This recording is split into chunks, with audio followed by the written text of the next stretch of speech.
Ini hanya di sini saja. Coba kita bayangkan. Kata peluang ini luar biasa. Coba Anda gunakan untuk mempertanyakan segala hal yang sudah Anda anggap benar.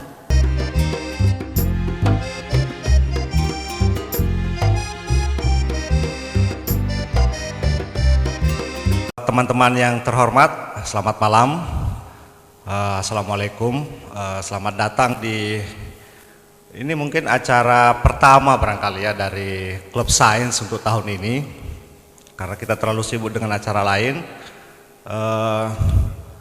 Diskusi malam ini sebenarnya ada kaitannya, ada kelanjutannya dengan sebuah diskusi yang sudah pernah kita lakukan 2 tahun lalu ketika kita membahas buku yang ditulis oleh Dawkins dan Mladinov. Kebetulan salah seorang pembicaranya adalah juga Mas Ryu Hasan. Waktu itu kita membahas bukunya yang berjudul The Grand Design. Malam ini kita melangkah lebih maju, karena jika di buku Grand Design itu yang kita diskusikan adalah perlu tidaknya pencipta yang menciptakan alam semesta ini, dan menurut Hawkins cukup dengan fluktuasi kuantum saja dan hukum-hukum alam semuanya bisa berlangsung dengan sendirinya gitu ya. Kita mencoba lebih jauh lagi malam ini dan dengan memeriksa bukan hanya alam semesta itu, tapi realitas biologis dan realitas yang lebih mikro dari itu. Kita ingin memeriksa betulkah ada yang bisa dikatakan sebagai sebuah perancang agung di mana hasil-hasil rancangannya itu betul-betul sempurna atau bagaimana gitu ya. Atau mungkin secara lebih teknis kita ingin mencoba melacak bagaimana sih hal-hal fenomena yang tampaknya begitu istimewa bisa berkembang di dalam waktu yang berlangsung cukup panjang ini. Kurang lebih seperti itu isinya. Dan di depan Anda ini sudah hadir 2 pembicara.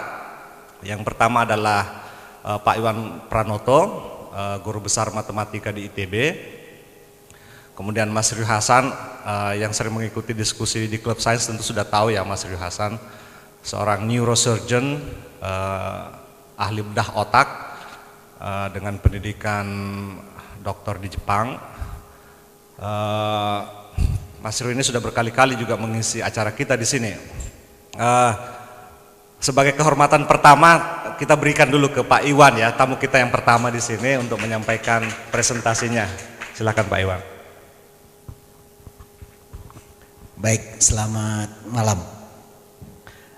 Terima kasih pertama untuk undangannya. Ini saya ingin sekali bicara hari ini, dan khususnya mungkin lebih tertarik diskusi ya. Jadi saya usahakan ini ngomongnya saya tidak terlalu panjang.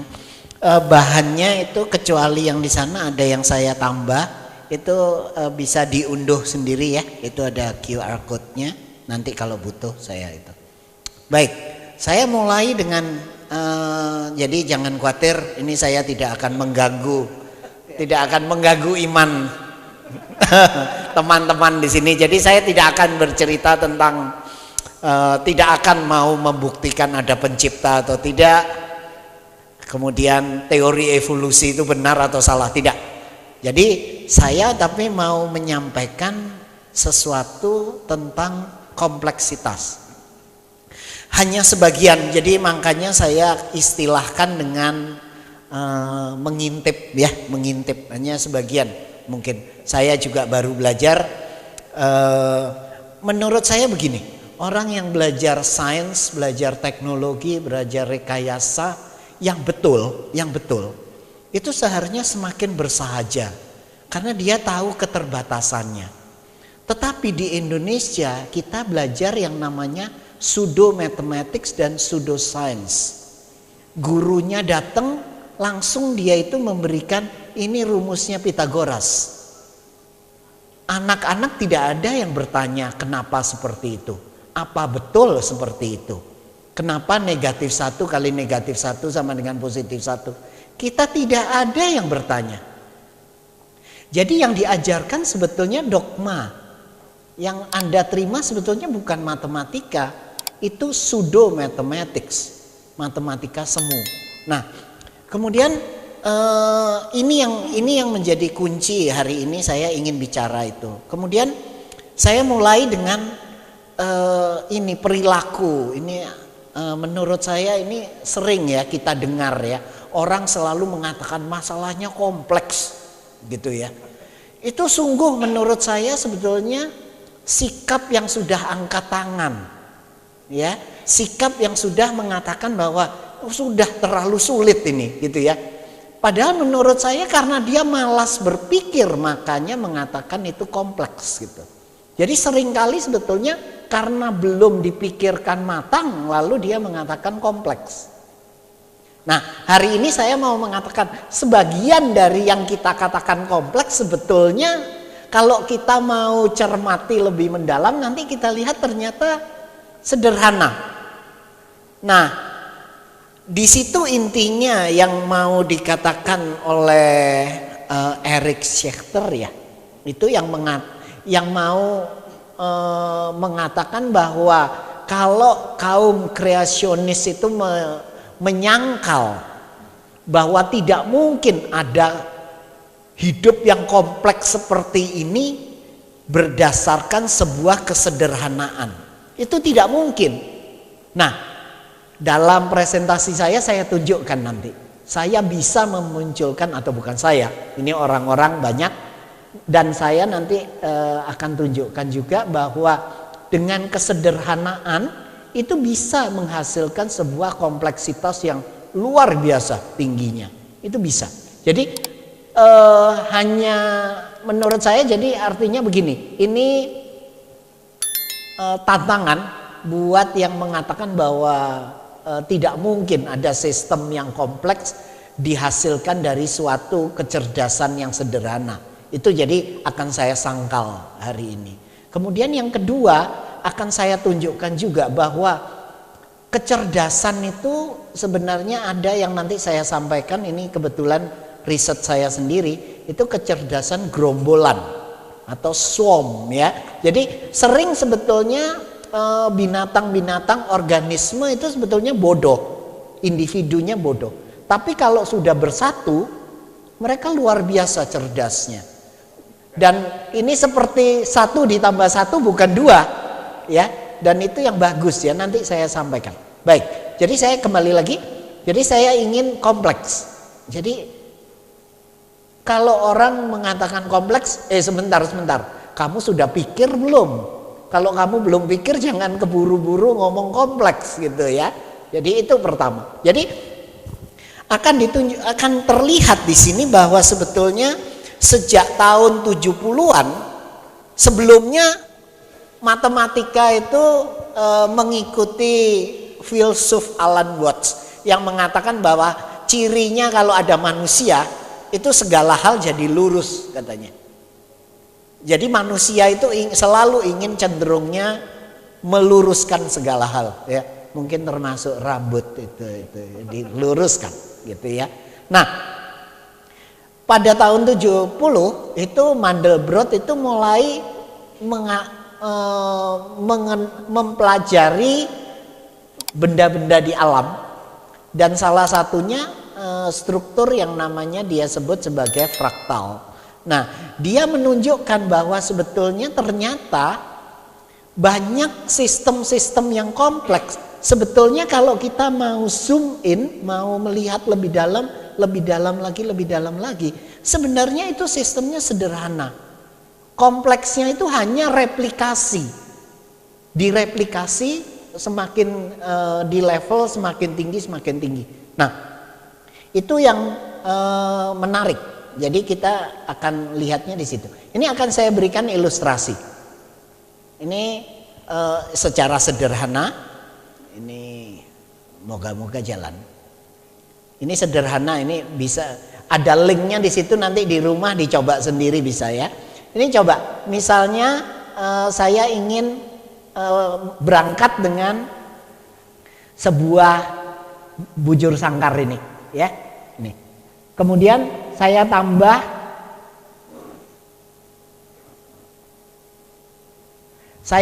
dengan 2 bujur sangkar. Caranya begitu, selalu selalu saya mulai dengan tambahkan satu sisi dengan dua segitiga gitu ya, selalu seperti itu.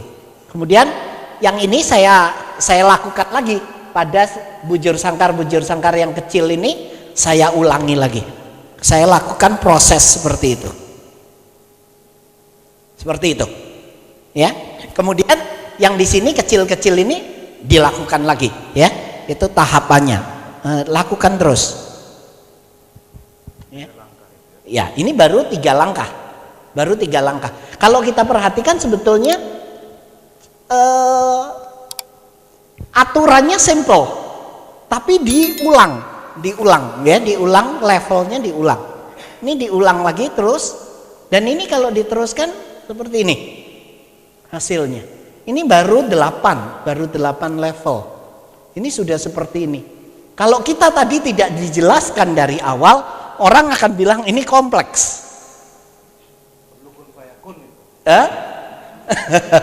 Padahal kalau kita lihat seperti itu, kalau kita memahami, kita nggak akan bilang kompleks, gitu ya.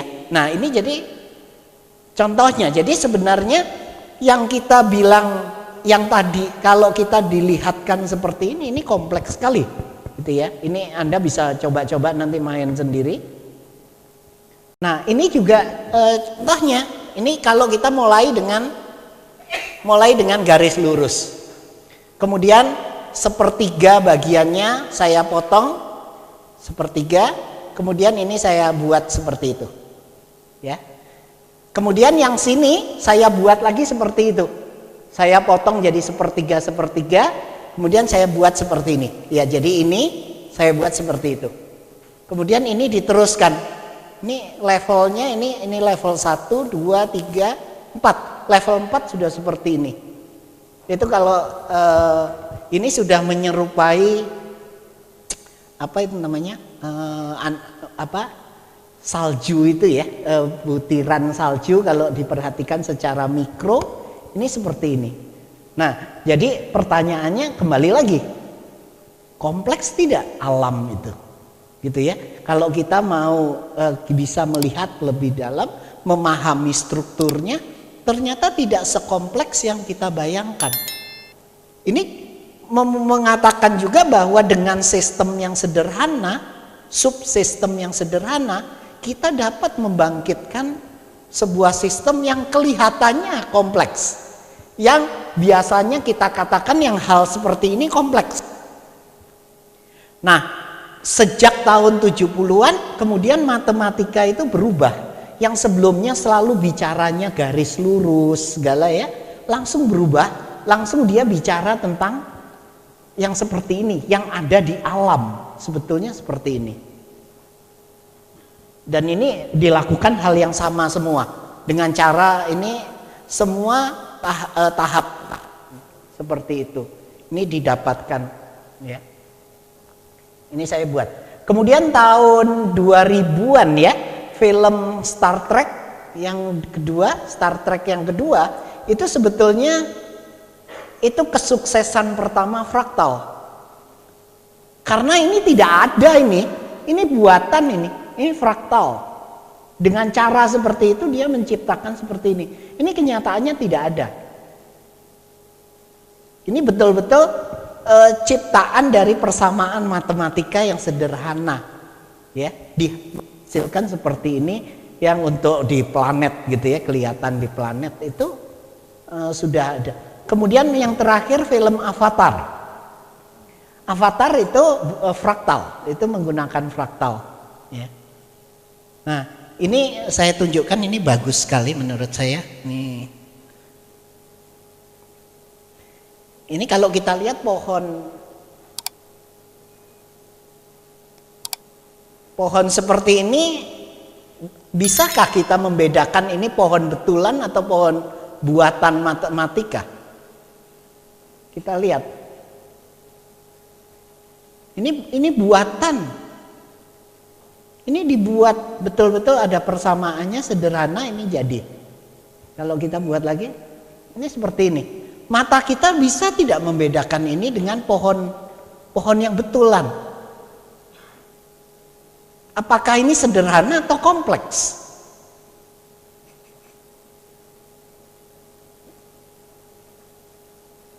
Hampir random. Kita tidak tahu ini. Ya, ini betul-betul sudah betul. Kalau kita mau bikin film fiksi sudah ada semua. Anda perlu berapa pohon? Dibuatkan pohon di sini. Sudah di tangan kita semua sekarang seperti ini.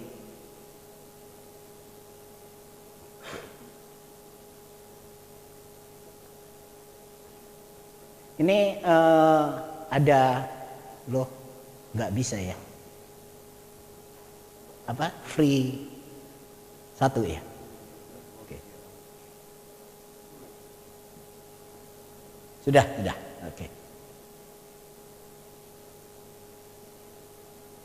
Ini kelihatan ya. Jadi ini yang namanya segitiga Sierpinski. Ini sebetulnya caranya sama, strukturnya simple. Diulang-ulang semakin besar ya. Ini di zoom out terus, ini jalan terus. Ini semakin besar, itu kecil-kecilnya kita lihat.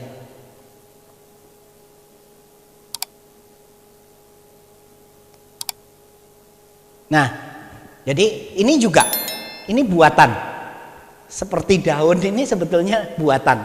Ini seperti pohon pakis, seperti daun pakis ini buatan. Sekarang masalahnya kalau kita lihat di alam seperti ini, kita tahu ini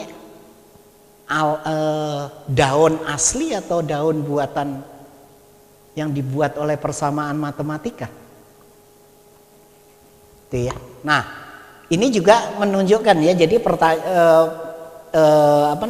statement yang mengatakan bahwa kita tidak mungkin mempunyai sistem yang kompleks dengan subsistem yang sederhana, itu salah. Bisa kita menciptakan sistem yang kompleks dengan yang sangat sederhana, sangat sederhana. Tadi kita lihat dengan bujur sangkar, aturannya hanya bujur sangkar, di atasnya diberi 2 bujur sangkar. Ya, dan itu kalau kita teruskan itu hasilnya luar biasa.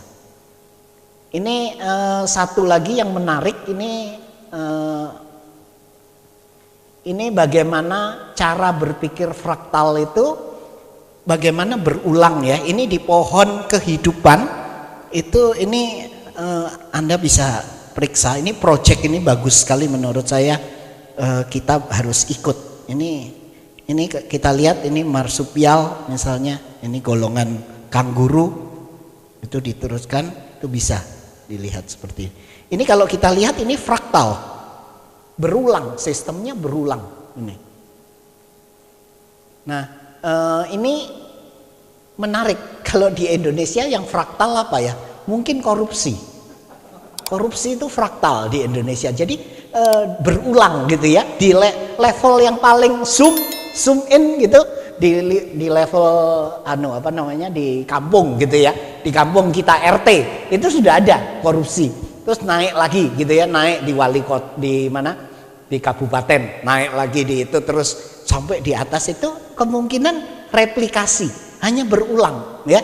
Kelihatannya jadi orang bilang korupsi itu kompleks, sebetulnya enggak. Jadi kemungkinan kalau kita ngerti di struktur intinya di bawah, kemungkinan itu jangan percaya saya yang ini terakhir ngarang saya. Nah, sekarang saya masuk ke bagian yang kedua.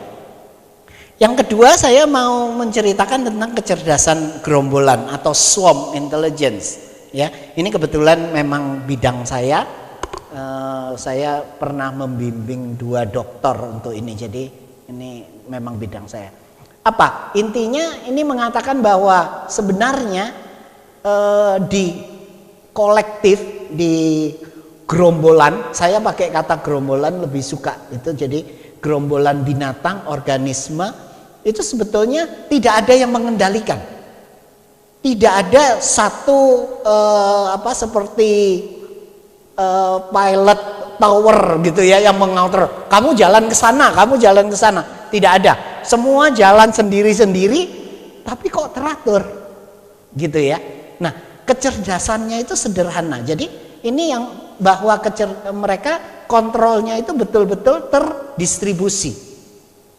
Tidak ada yang mengendalikan. Tidak ada pemimpin di sana. Pemimpinnya tidak ada. Jadi definisi pemimpin di sini tidak ada, terdistribusi gitu ya. Kemudian komunikasi itu hanya komunikasi ke yang terdekat. Gitu ya. Kemudian sistemnya ini berulang, itu tadi, sistemnya berulang. Kemudian sistemnya, nah ini yang penting. Sistemnya sangat adaptif, robust, kokoh. Jadi artinya kalau ada gangguan dia bisa beradaptasi. Itu cirinya swarm intelligence. Nah, orang sekarang sedang ingin meniru ini. Meniru kecerdasan ini. Ingin menciptakan kecerdasan ini. Yang sebenarnya idenya sangat sederhana. Karena sekarang komputer itu begitu murahnya, kemampuannya begitu murah. Jadi artinya komputer itu kita buat sebagai masing-masing agen. Masing-masing itu. Jadi kemampuannya kita distribusikan. Tidak ada yang mengendalikan. Seperti sekarang orang itu sedang berlomba-lomba masih menghitung bilangan pi. Ingin tahu. Tapi kalau kita bilangan pi, cara menghitungnya dari satu komputer kapan selesainya, mending ada komputer nganggur, dia menghitung di sana. Ada komputer nganggur di negara mana, pindah ke sana, melanjutkan. Iterasinya seperti itu yang dilakukan. Nah, itu menggunakan swarm intelligence. Contohnya ini di alam kita bisa lihat seperti ini ya. Kalau kita di Amerika Utara, di Eropa itu banyak kalau bulan Oktober itu menjelang musim gugur, itu burung-burung pindah ya, migrasi ke selatan, daerah panas ya. Nah, ini burung angsa. Mereka biasanya formasinya seperti huruf V terbalik. Ya, seperti huruf V terbalik seperti itu. Karena ternyata secara aeronautik itu bisa dibuktikan itu mereka jauh lebih ringan kalau terbang seperti ini. Ya, karena kalau diperhatikan burung yang di belakang itu berada di seperti turbulensi dari burung yang di depan. Itu dia berada di sayap yang persis sayap yang di depan. Jadi itu akan membantu dia. Dan ikan-ikan herring juga dia berenang itu dia bergerombol karena dia senang kalau di depan itu yang di depan mengeluarkan lendir, dia menguntungkan dia, licin jadi. Ini juga. Nah, pertanyaannya ini, kok bisa cerdas seperti itu? Tidak ada yang mengendalikan. Ini di depan, nah ini agak beda. Definisinya pemimpin di angsa dengan manusia beda. Kalau yang di sini ini yang paling kuat. Dan dia paling berat. Jadi paling berat tugasnya pemimpin itu kalau di burung angsa dia sangat berat. Yang paling kuat yang baru bisa itu. Dan dia kalau dia nggak kuat itu langsung digantikan oleh yang lain. Seperti itu. Dan ini yang menarik lagi, kalau tiba-tiba dia salah satu ditembak, itu selalu ada temannya yang turun ke bawah. Itu menunggui dia sampai membantu dia. Itu intelijensinya dari itu ya. Nah, yang kembali lagi menariknya di sini adalah keseluruhan ini sangat cerdas. Keseluruhan secara kolektif cerdas. Tetapi secara individu bodoh. Nah, sayangnya kalau di Indonesia justru terbalik. Iya kan? Individunya kita itu luar biasa cerdasnya. Tadi Nirwan cerita, wah ada anak yang di Amerika jadi profesor di sana gitu ya. Tapi kenapa kalau dikumpulkan kacau? Jadi kita, menurut saya itu, saya belajar banyak sekali dari kecerdasan swarm ini, ya. Dan ini kalau mau baca banyak sekali di internet, ini baca sekali. Nah, ini saya tunjukkan juga ya. Nah, saya ingin saya melakukan penelitian. Ini jadi saya lihat ini ikan gitu ya, itu ikan, kemudian yang di sebelah kanan semut. Yang di Amerika sekarang sudah digunakan yang seperti ini, semut itu digunakan untuk mengendalikan mobil.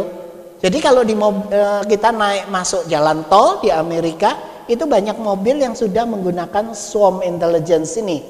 Jadi kita tidak perlu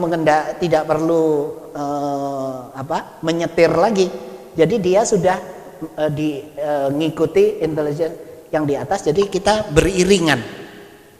Walaupun tidak ada. Nah, kecerdasannya ingat. Jadi di sini tidak ada satupun yang mengendalikan. Tidak ada. Yang mengendalikan hanya dia masing-masing mengendalikan. Jadi kecerdasannya seperti itu.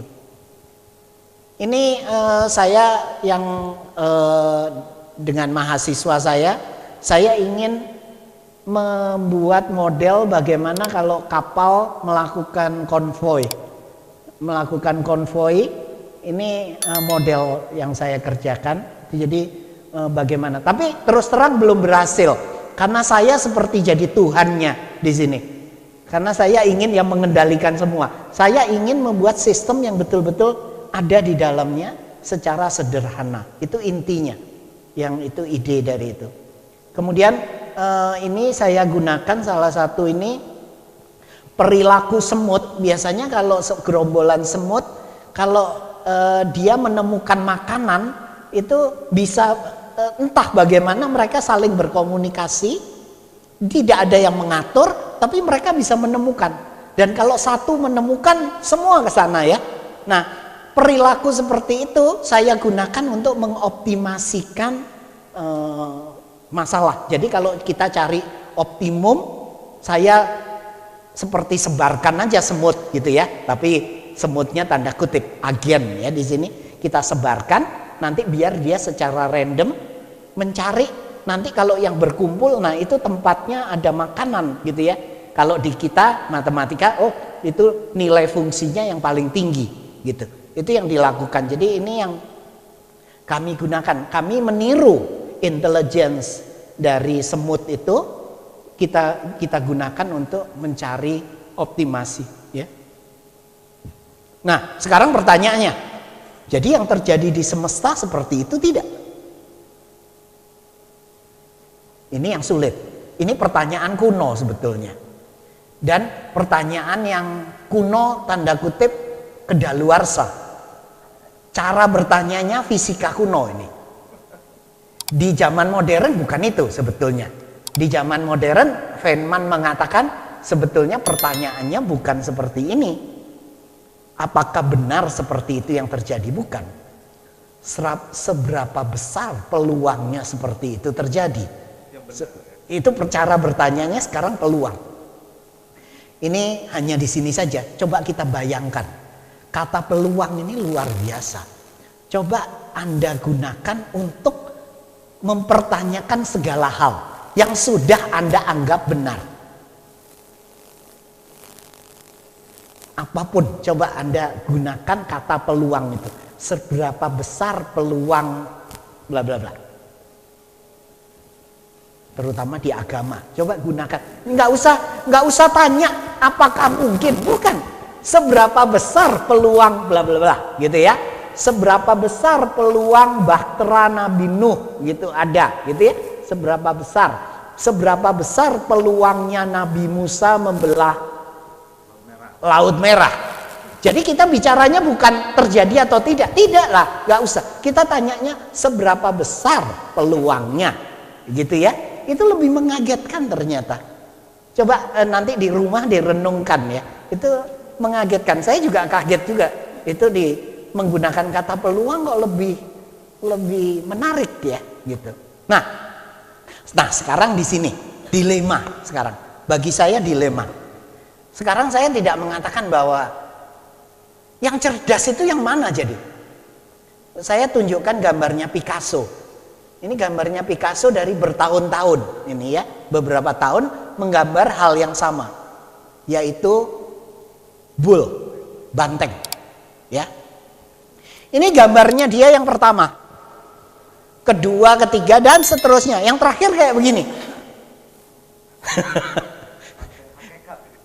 Ya, dia bilang ini banteng yang paling bagus katanya.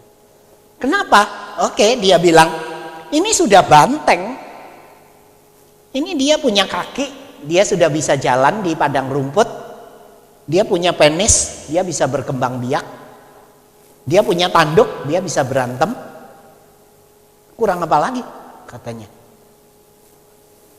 Nah, sekarang pertanyaannya, mana yang paling cerdas di sini?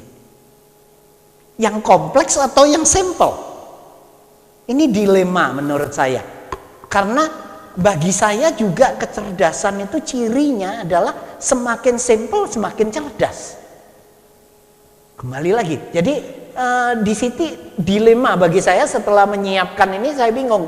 Sekarang ini semakin cerdas atau semakin bodoh kalau semakin simple? Menurut saya semakin itu. Jadi kalau saya kaum kreasionis, kalau saya kaum yang mengagumi penciptaan, skema penciptaan, saya akan bilang, loh, justru caranya itu dengan kesederhanaan sekarang.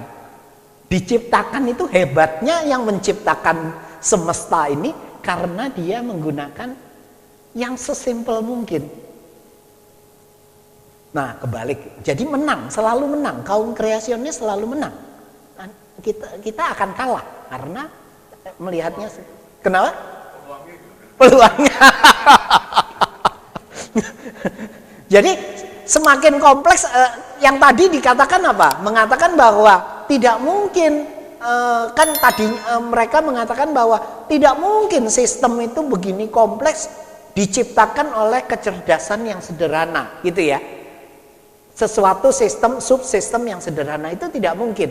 Nah, sekarang kita berhasil tunjukkan mungkin, gitu. Nah, kemungkinan mereka akan membalas, loh, justru hebat sekali kan?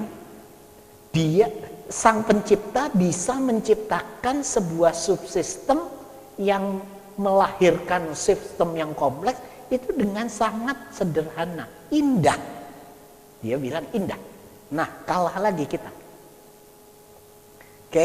Nah, jadi menurut saya akan akhiri bagian ini. Jadi menurut saya harusnya adalah sains itu harusnya sains, agama itu jangan disainskan ya, gitu ya. Menurut saya karena saya mengikuti akademisian Umar Yeni yang mengatakan bahwa agama itu pengetahuan, tetapi bukan pengetahuan ilmiah. Itu dua hal yang berbeda. Kalau fisika itu pengetahuan ilmiah. Nah, entah, kalau saya termasuk orang yang nggak mau agama dipertanyakan gitu ya, itu ya untuk beberapa orang oke, tapi agama bagi saya sesuatu yang privat, saru kalau dibicarakan di depan umum, saya tidak mau. Ya, oke, saya masuk ke bagian yang ini yang jadi concern saya terakhir ini, bahwa sekarang itu ada usaha memorali ilmu pengetahuan ilmiah ya di Indonesia khususnya. Itu karena sekarang disalahkan kalau ada tawuran katanya karena pendidikan kita terlalu banyak mengajarkan kognitif. Padahal kan bukan ya, karena kita kecakapan berpikir kita justru lemah, makanya tawuran. Ini dibalik sekarang. Sekarang itu kecakapan kognitif disalahkan karena makanya tawuran gitu. Aneh. Lalu akibatnya sekarang matematika ditambahi jujur gitu ya. Terus pelajaran agama jadi 2 kali lipat. Nah, sebelumnya matematika itu sesuatu yang imun. Yang paling rentan itu biologi. Biologi itu paling rentan dimasukin hal-hal seperti itulah ya. Susah karena banyak yang nggak bisa menjawab. Biologi nggak bisa banyak menjawab. Kemudian fisika. Fisika juga sudah dirasuki oleh seperti itu. Sebelumnya matematika aman, tapi kayaknya di Indonesia berhasil, ya, berhasil dirasuki, gitu ya. Nah, moral dan proses ini masalahnya belum tentu sama, masalahnya kayak jujur ya, jujur itu tidak ada di matematika jujur. Kalau 2 tambah 3 itu 5, itu bukan karena jujur, itu betul. Iya kan? Kalau 2 tambah 3 sama dengan 6, itu bukan tidak jujur, itu salah. Konsep jujur tidak ada, tidak jujur tidak ada. Kalau luas persegi panjang itu panjang kali lebar, itu bukan karena patuh. Ya kan? Ya memang saya dapat turunkan rumusnya seperti itu. Kalau luasnya segitiga setengah alas kali tinggi, itu bukan patuh. Saya menghitung luasnya pakai setengah alas kali tinggi, berarti Anda patuh. No. Ya memang saya turunkan, itu hasilnya seperti itu. Ya. Nah, jadi apa artinya? Ini mengatakan bahwa tidak bisa moral dari luar dimasukkan ke pengetahuan ilmiah. Itu tidak nyambung. Mungkin ada, tetapi tidak semuanya. Contohnya tanggung jawab. Menurut saya ada tanggung jawab itu moral yang bisa ya. Kalau di matematika, di sains, di engineering, selalu kita harus memberikan argumen mengapa seperti ini. Nah, itu yang harusnya ada di masyarakat, gitu ya. Di masyarakat kalau kita berargumen jadinya seperti itu. Jadi dipengaruhi oleh budaya ilmiah, bukan kebalikannya. Merasui budaya ilmiah dengan moral sehari-hari. Ini yang salah. Justru harus mengekstrak moral dari proses berpengetahuan ilmiah menjadi kehidupan sehari-hari. Jangan dibalik, nggak cocok. Jadi ini lanjut. Nah ini contohnya. Ini yang saya katakan, ini kurikulum 2013. Ya. Dari kelas 1 sampai kelas 6. Coba dibaca ini ya. Menunjukkan perilaku patuh pada aturan. Kayaknya di dunia hanya satu yang menuliskan seperti ini. Hanya di Indonesia. Di kurikulum 2013. Dan anehnya ya, anehnya tidak ada akademisi yang protes.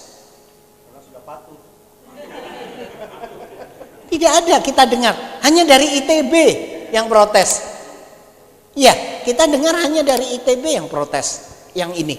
Padahal ini kan sudah melanggar hakikat. Ini fatal, bagi saya fatal.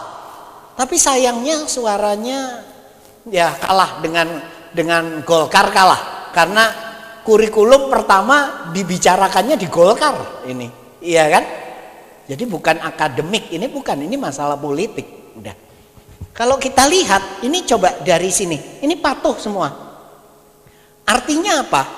Artinya kita akan melihat bahwa anak harus mengikuti. Kalau menjumlahkan harus satuan dahulu, kemudian harus puluhan, ratusan, dan ribuan gitu ya. Boleh nggak ribuan dulu? Nggak boleh. Kasian, Samratulangi bakal kasian. Karena Samratulangi ngitungnya dari kiri. Samratulangi itu matematikawan pertama kita. Menghitungnya dari kiri, dia bakal nggak lulus karena tidak patuh. Bodoh dia itu ya. Bodoh. Jadi ini yang ini patuh ya. Jadi seperti ini. Nah ini yang bahaya, sebetulnya bahaya sekali mengajarkan hal seperti ini. Kalau anak-anak Indonesia belajar matematikanya, jadi bukan matematika sebetulnya. Ini yang saya sebut pseudo mathematics. Jadi dogmatis, cara mengajarnya dogmatis. Anak-anak Indonesia belajar skeptisnya di mana? Seharusnya ini tempatnya, matematika itu tempatnya anak bisa berpikir merdeka. Tempatnya di sini. Ini seni paling radikal dibandingkan puisi, dibandingkan seni rupa. Matematika itu paling radikal, nggak ada urusan dengan realita. Kita tidak ada urusan, cocok tidak dengan realita. I don't care. In mathematics, you can define anything. Iya kan? Tapi kalau sudah matematika pun dikasih kepatuhan, bahaya. Sudah selesai.